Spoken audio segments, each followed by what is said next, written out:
तो मूवी की स्टार्टिंग होती है पास्ट को दिखाते हुए, जहाँ हम एक रॉयल फैमिली को देखते हैं। उनके स्टैंडर्ड्स बहुत ज्यादा हाई होते हैं। उसी फैमिली के एक लड़के को एक सर्वेंट से प्यार हो जाता है। वो उसे पसंद करने लगता है और उससे शादी करना चाहता था। लेकिन ये बात जब अपने पेरेंट्स से करता है और अपनी फैमिली को बताता है तो सब उसे बहुत बुरा भला कहते हैं और हंसने लग जाते हैं कि तुमने क्या पसंद किया है, तुम्हें नहीं पता कि हम तुम्हारी शादी भी रॉयल फैमिली में ही करेंगे। उस लड़के को बहुत बुरा लगता है। अपनी फैमिली की वजह से वो सर्वेंट लड़की से शादी नहीं कर पाता और उन्हीं के प्रेशर में आके वो किसी और अमीर लड़की से शादी कर लेता है। सर्वेंट लड़की इस बात की वजह से काफी दुखी हो जाती है। वो बिल्कुल टूट चुकी होती है। वो सोच रही होती है कि अमीर लोग गरीबों में शादी क्यों नहीं करते, क्या हम इंसान नहीं होते। और इसी सोच में एक दिन वो सुसाइड कर लेती है, अपनी जान ले लेती है, क्योंकि वो इस चीज को भुला नहीं पा रही थी। दूसरी तरफ वो रॉयल फैमिली अपनी जिंदगी में खुश थी, उन्हें कोई फर्क नहीं पड़ रहा था। अब उस सर्वेंट लड़की की माँ को ये देख के काफी बुरा लग रहा होता है। वो अपनी बेटी की मौत का बदला लेना चाहती थी। वो एक विच होती है जिसको मैजिक करना आता था और वो किसी को भी कर्ज दे सकती थी। अब वो जाती है उस रॉयल कैसल के बाहर और बोलने लगती है कि मैं तुम लोगों को एक कर्ज देती हूँ। तुम लोगों की फैमिली में जो भी बेटी पैदा होगी वो पिग की तरह दिखेगी, उससे कोई शादी नहीं करेगा, सब उसको रिजेक्ट करेंगे और इसी तरह वो अपनी जिंदगी से तंग आ जाएगी। वो तब तक ठीक नहीं हो पाएगी जब तक कोई उसे एक्सेप्ट ही न कर ले और ऐसा होना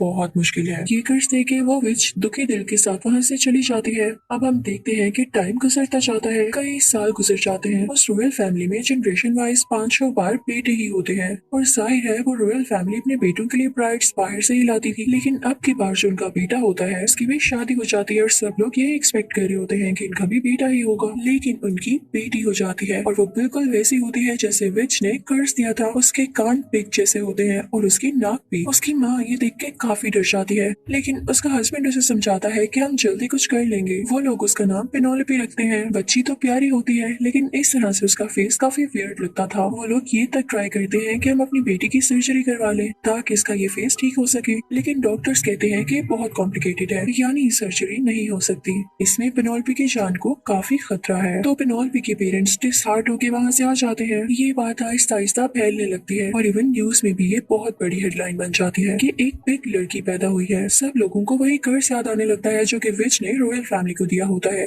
कि आज वो सच हो गया है। एक दिन पेनोलोपी की मदर ने उसे उठाया होता है, तभी उनके घर में एक रिपोर्टर चुपके से आ जाता है। वो इनफैक्ट उस बच्ची की कुछ पिक्चर्स लेना चाहता था ताकि ये न्यूज में दे सके और सारे लोग इसे देख सके, जो कि पेनोलोपी की मदर नहीं चाहती थी। वो उस रिपोर्टर की आंख को इंजर्ड कर देती है, जिससे डर कर वो रिपोर्टर भाग जाता है। अब पेनोलोपी की मदर सोच में पड़ जाती है कि हमारे घर में कोई प्राइवेसी नहीं रही। हर वक्त मीडिया इस चक्कर में होता है कि किसी तरह से वो घर के अंदर आ जाए और मेरी बेटी की इस तरह की पिक्चर्स लेके वायरल करें। इसका बहुत दिल दुखता था, तो वो एक प्लान बनाती है और वो प्लान ये था कि वो सबको ये शो करेंगे कि उनकी बेटी पेनोलोपी की डेथ हो चुकी है, जिसके बाद कोई भी उन्हें तंग नहीं करेगा। इसलिए वो एक फ्यूनरल करते हैं जिसमें वो रोते भी हैं ताकि सबको यही लगे कि उनकी बेटी की डेथ हो गई है। इसके बाद से पेनोलोपी की मदर ने उसे घर में ही रखना शुरू कर दिया। वो उससे बहुत प्यार करती थी। वो उसे घर में ही पढ़ाती लिखाती, उसे हर चीज सिखाती। बेशक वो बाहर नहीं जाती थी लेकिन घर में भी उसे हर तरह की फैसिलिटी दी जाती थी। अब वक्त गुजरता जाता है और पेनोलोपी काफी बड़ी हो जाती है। अब वो 18 साल यानी 18 ईयर्स की हो चुकी थी। उसकी मदर उसे लेके काफी वरीड थी कि इससे शादी कौन करेगा, लेकिन इस बात का जिक्र वो अपनी बेटी से नहीं करती थी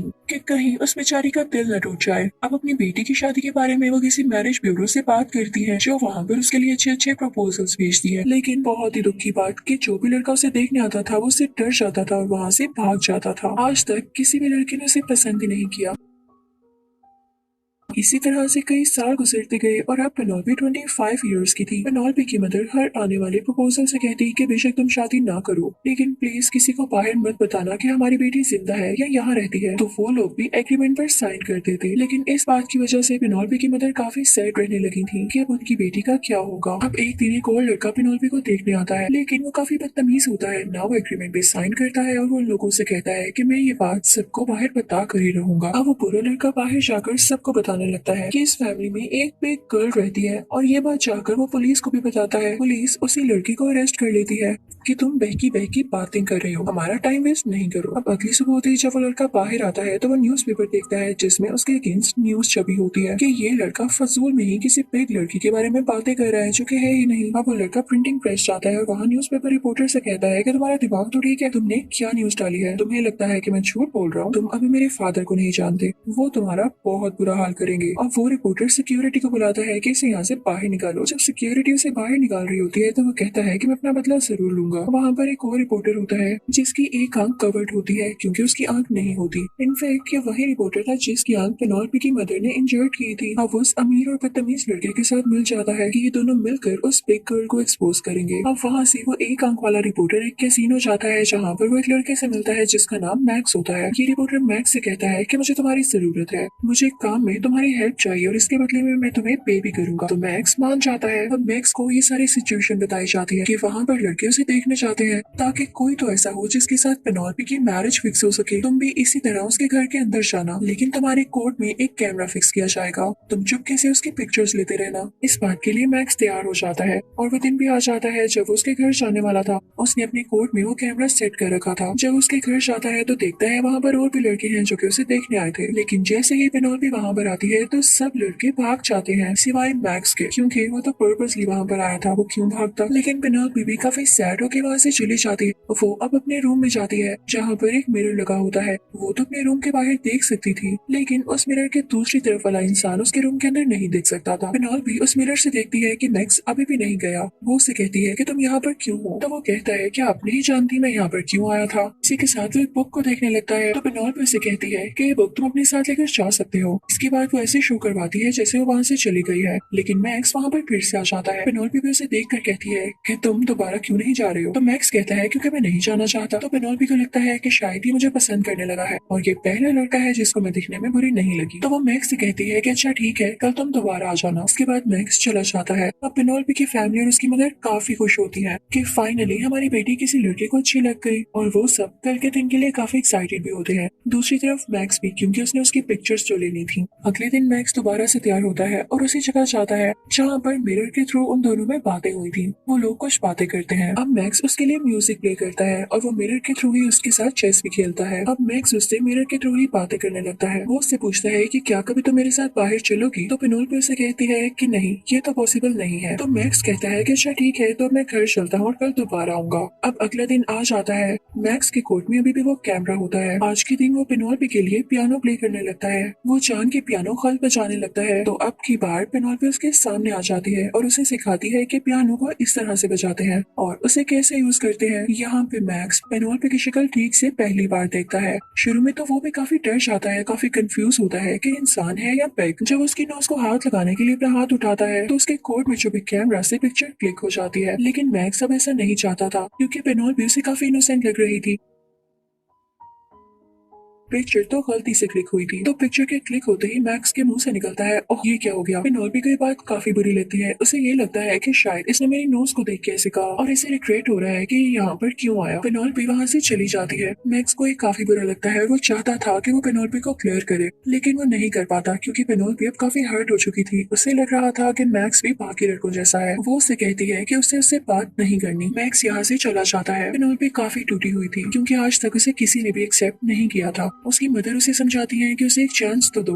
जब मैक्स जा रहा होता है तो पेनोल्पी की मदर उसे रोकने जाती है, लेकिन जब वो देखती है कि वो रिपोर्टर से बातें कर रहा है तो उन्हें सब समझ आ जाता है कि मैक्स को रिपोर्टर नहीं भेजा था और वो यहाँ पे जरूर पिक्चर से क्लिक करने आया होगा। लेकिन मैक्स उन्हें बुलाता है और कहता है कि नहीं, आज मेरा ये पर्पस नहीं था। मैं पेनोल्पी से नहीं डरा। वो कहता है कि अगर आपको मुझे फिर भी डाउट है तो मैं ये कैमरा तोड़ देता हूँ। रिपोर्टर उसे कैमरा मांगता रहता है लेकिन वो उसे कैमरा नहीं देता और तोड़ देता है। अब वो अंदर पेनोल्पी के पास जाता है और कहता है कि तुम मुझे गलत समझ रही हो, एक बार मुझसे बात तो करके देखो। तो पेनोल्पी कहती है कि अच्छा, अगर तुम सच बोल रहे हो तो क्या तुम मुझसे शादी करोगे, क्योंकि आज तक जो भी आया मुझसे डर कर भाग गया। तो मैक्स आगे से चुप हो जाता है और कहता है कि शादी वो तो मैं नहीं कर सकता क्योंकि मैं इसके लिए रेडी ही नहीं हूँ। तो पेनोल्पी कहती है कि कोई बात नहीं, इसमें तुम्हारी गलती नहीं है, मैं जानती हूँ। और इसी के साथ ही मैक्स वहाँ से चला जाता है। पेनोल्पी काफी सैड हो जाती है और रोने लगती है कि शायद मेरी फेट में यही है। वो अब डिसाइड करती है कि मैं और इस कैसल में नहीं रहूंगी, मैं भी बाहर जाऊंगी और एक नॉर्मल जिंदगी जीऊंगी जैसे बाकी लड़कियां जीती हैं, क्योंकि वो भी ठीक ही सोच रही होती है इसमें उस बेचारी की क्या गलती थी। पेनोल्पी अपने मुंह को कवर कर लेती है और बाहर निकल जाती है।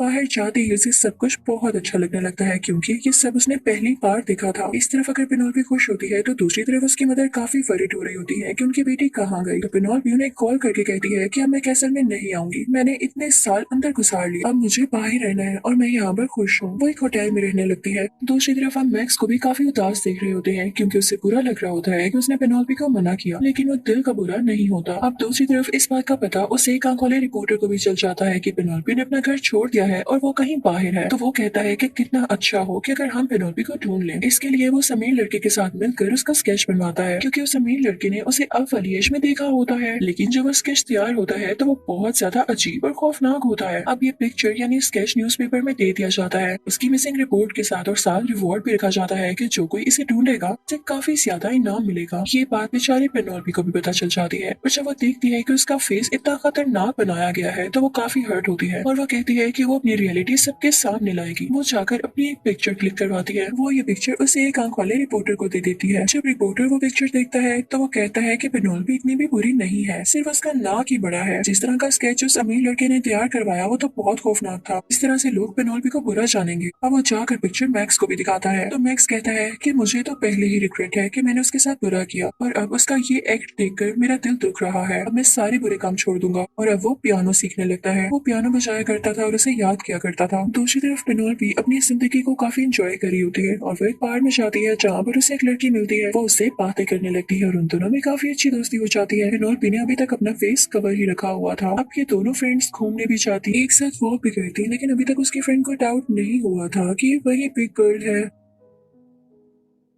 तरह एक दिन ये लोग वॉक कर रही होती है कि पेनोल्पी की मदर उसे देख लेती है। वो उसके पीछे जाने लगती है, लेकिन पेनोल्पी भागते भागते एक बार में आ जाती है, क्योंकि वो घर वापस जाना नहीं चाहती थी। लेकिन बार में आते ही पेनोल्पी बेहोश हो जाती है। जब उसकी दोस्त उसे होश दिलाने के लिए उसका मास्क हटाती है तो वो उसकी पिग जैसी नाक देख लेती है और उसे सब कुछ पता चल जाता है। और वहाँ पर पेनोल्पी की मदर भी आ जाती है, जो कि उसे वापस घर ले आती है। लेकिन जब पेनोल्पी की आंख खुलती है तो उसे बहुत सारे फ्लैशेस अपने मुंह पर पड़ते हुए फील होते हैं। वो जब उठ के बैठती है और विंडो से कपड़ा हटाती है तो उसे पता चलता है कि बाहर तो मीडिया वाले हैं और बहुत सारे लोग उसके बारे में जान चुके हैं। अब रिपोर्टर्स उसे क्वेश्चनिंग करने लगते हैं तो वो सब कुछ बताने लगती है। तो बाहर के लोग कहते हैं कि पेनोल्पी इतनी भी बुरी नहीं है, वो तो फ्रेंडली भी है, और हम यही समझते थे कि ये रूड है, बहुत बदतमीज होगी और किलर भी होगी। अब पेनोल्पी की मदर को भी इस बात से कोई इशू नहीं था, बल्कि वो लोग खुश थे कि मीडिया और बाकी के लोग उन्हें पसंद कर रहे हैं। अब पेनोल्पी की मदर उसे पहली बार खुशी से इजाजत देती है कि जाओ अपनी फ्रेंड के साथ जहाँ मर्जी घूमो, और यहाँ पे पेनोल्पी खुशी खुशी अपनी दोस्त के साथ घूमने लगती है। अब पेनोल्पी काफी फेमस हो चुकी थी और सब लोग उसे पसंद भी करते थे। और दूसरी तरफ हमें वही अमीर लड़का दिखाया जाता है जिसने पेनोल्पी का काफी खौफनाक और बुरा स्केच बनवाया था। जब लोग उसे पूछते हैं कि आपने ऐसा क्यों किया तो वो कहता है क्योंकि तब मैं काफी डर गया था। अब क्योंकि वो बहुत फेमस हो चुकी थी तो उस अमीर लड़के के फादर उससे कहते हैं कि बेटा तुम्हें अब शादी तो इसी लड़की से करनी होगी। वो ऐसा इसलिए कर रहे थे क्योंकि वो इस सिटी के मेयर बनना चाहते थे, और अगर उनका बेटा पेनोल्पी से शादी कर लेता तो उन्हें पब्लिक की फेवर मिल जानी थी। वो अपने बेटे को बहुत फोर्स करते हैं, लेकिन वो अमीर बच्चा मान नहीं रहा होता कि डैड मैं कैसे शादी कर सकता हूँ। लेकिन बाद में उसे अपने फादर के प्रेशर में आके शादी के लिए हाँ करना ही पड़ता है। फिर हम देखते हैं कि पेनोल्पी बार में होती है और तभी वहाँ पर मैक्स आता है, जो कि उसे कहता है कि एक बार मेरी बात तो सुन लो, तुम्हें मिसअंडरस्टैंडिंग हुई है जिसे क्लियर करने में यहाँ पर आया हूँ। तो पेनोल्पी कहती है नहीं मुझे कुछ नहीं सुनना, मैं अब अपनी जिंदगी में खुश हूँ, तुमने जिसको पिक्चर दिखानी थी तुमने दिखा ली ना, अब जाओ यहाँ से। वो उसकी कोई बात नहीं सुनती और चली जाती है।